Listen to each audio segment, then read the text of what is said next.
5G की जो rocket जैसी स्पीड है ना, उसके पीछे एक बहुत ही कमाल की, बहुत ही क्लेवर टेक्नोलॉजी छिपी हुई है। इसका नाम है ऑर्थोगोनल फ्रीक्वेंसी डिवीजन मल्टीप्लेक्सिंग। थोड़ा मुश्किल नाम है, तो हम इसे OFDM कहेंगे। आज हम इसी की शानदार कहानी को समझने वाले हैं। तो सबसे बड़ा सवाल यही है, जरा सोचिए, एक ही मोबाइल टावर से हजारों लोग जुड़े हुए हैं, सब अपने अपने फोन पर कुछ न कुछ कर रहे हैं, फिर भी हर एक को सुपरफास्ट 5G स्पीड कैसे मिल जाती है? ये कैसे मुमकिन है? इसी सवाल का जवाब असल में 5G की बुनियाद है। तो चलिए कहानी के पहले हिस्से से शुरू करते हैं, और ये हिस्सा है 5G बैंडविड्थ का पैराडॉक्स, यानी एक तरह का विरोधाभास। देखिए, नियम तो बड़ा सीधा सा है, ज्यादा बैंडविड्थ मतलब ज्यादा स्पीड। इसे एक डिजिटल हाईवे की तरह समझिए। हाईवे जितना चौड़ा होगा, उतनी ही ज्यादा गाड़ियां यानी डेटा उस पर तेजी से दौड़ पाएंगी। और 5G का तो पूरा मकसद ही यही है, स्पीड, स्पीड और ज्यादा स्पीड देना। लेकिन कहानी में यहीं पर एक ट्विस्ट है। ज्यादा बैंडविड्थ पाना मतलब ज्यादा समस्याएं खड़ी करना। ये सुनने में भले ही अजीब लगे, पर यह सच है। ये अपने साथ कई नई मुश्किल चुनौतियां लेकर आता है। अब ये छलांग कितनी बड़ी है, इसका अंदाजा ऐसे लगाइए। जो 3G था वो करीब 5 मेगाहर्ट्ज इस्तेमाल करता था, और 5G वो 100 मेगाहर्ट्ज से भी ज्यादा इस्तेमाल करता है, मतलब 20 गुना से भी बड़ा जंप। जाहिर है, जो पुराने तरीके थे वो इतने बड़े चैनल को संभाल ही नहीं सकते थे, वो इसके लिए बने ही नहीं थे। तो वक्त है हमारी इस कहानी के विलेन से मिलने का। और ये विलेन है रेडियो सिग्नल का वो सफर जिसका कोई भरोसा नहीं। इसको ऐसे समझते हैं, मान लीजिए किसी पहाड़ी इलाके में जाके जोर से आवाज लगाई, तो क्या होता है? आवाज गूंजती है ना? एक ही आवाज कई बार अलग अलग दिशाओं से सुनाई देती है। बिल्कुल यही हाल रेडियो सिग्नल का भी होता है। मोबाइल टावर से निकला सिग्नल सीधा फोन तक नहीं आता, वो इमारतों से, दीवारों से, गाड़ियों से, हर चीज से टकराता है और कई टुकड़ों में अलग अलग रास्तों से फोन तक पहुंचता है। और जब चैनल इतना चौड़ा हो, जैसे 5G का 100 मेगाहर्ट्ज वाला चैनल, तो ये मल्टीपाथ इफेक्ट एक बहुत बड़ा सिरदर्द बन जाता है। ये सिग्नल को इतना ज्यादा बिगाड़ देता है, इतना ऊबड़-खाबड़ और कंफ्यूजिंग बना देता है कि बेचारे फोन के लिए ये समझना लगभग नामुमकिन हो जाता है कि ओरिजिनल डेटा क्या भेजा गया था। और बस यही वो दीवार थी जिसे पुरानी टेक्नोलॉजीज पार नहीं कर पा रही थीं।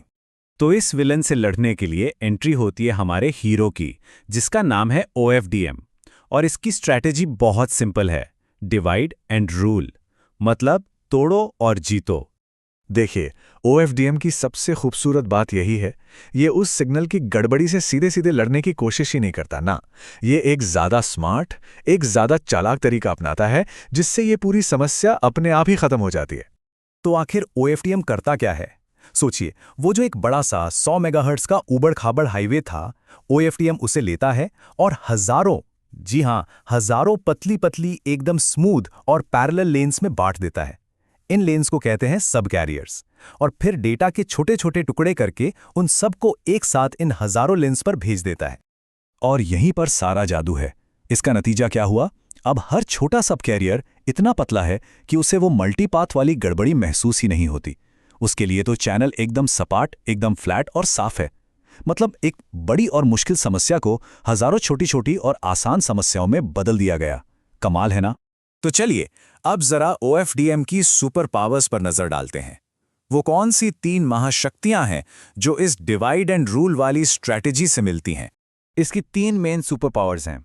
पहली, अब हर सब कैरियर फ्लैट है, तो सिग्नल में आई किसी भी गड़बड़ी को ठीक करना बहुत आसान हो जाता है, एकदम सिंपल कैलकुलेशन। दूसरी, ये बहुत अक्लमंद है। ये चेक करता है कि कौन सी लेन यानी सब कैरियर साफ है और उस पर ज्यादा डेटा भेजता है, और जो लेन खराब है उस पर कम। इससे एफिशिएंसी एकदम टॉप पर रहती है। और तीसरी और सबसे जरूरी, ये इन हजारों लेन्स के अलग अलग ग्रुप्स बनाकर अलग अलग यूजर्स को एक समय पर दे सकता है। और यही तो हमारे शुरुआती सवाल का जवाब है। ठीक है, अब आते हैं कहानी के आखिरी हिस्से पर। ये थ्योरी तो बहुत शानदार है, पर असल दुनिया में, रियल टाइम में ये जादू होता कैसे है? ये सवाल वाकई में बहुत बड़ा है। हजारों सिग्नलों में तोड़ना, फिर उन पर डेटा भेजना, और फिर फोन पर उन हजारों सिग्नलों को वापस जोड़कर ओरिजिनल मैसेज बनाना, और ये सब कुछ पलक झपकने से भी तेज रफ्तार में। आखिर ये होता कैसे है? इसका जवाब छिपा है डिजिटल प्रोसेसिंग की पावर में। पुराने ज़माने में यानी 4G से पहले ये काम करने के लिए बड़े बड़े महंगे और धीमे एनालॉग सर्किट लगते थे। लेकिन आज के फ़ोन में जो चिप्स लगी हैं वो IFFT और FFT जैसे ज़बरदस्त डिजिटल एल्गोरिदम इस्तेमाल करती हैं। ये सिग्नल को तोड़ने और जोड़ने के लिए सुपर फास्ट मैथमेटिकल ट्रिक्स हैं। सच तो ये है कि ये जो डिजिटल प्रोसेसिंग पावर है जो 20 साल पहले तक एक तरह से नामुमकिन थी, वही आज के 4G और 5G नेटवर्क को चला रही है। पावरफुल डिजिटल सिग्नल प्रोसेसर यानी DSPs का बनना ही वो चाबी थी जिसने OFDM को बड़े पैमाने पर इस्तेमाल करना मुमकिन बनाया। इनके बिना 5G स्पीड आज भी बस एक सपना ही होती। और देखिए, ये तरीका इतना ज़्यादा असरदार है कि इसे बदला नहीं जा रहा है। आप सोचिए, वायरलेस टेक्नोलॉजी की जो अगली पीढ़ी है यानी 6G, उसकी प्लानिंग में भी OFDM ही कोर टेक्नोलॉजी है। इससे पता चलता है कि ये कितना क्रांतिकारी और सफल आइडिया था।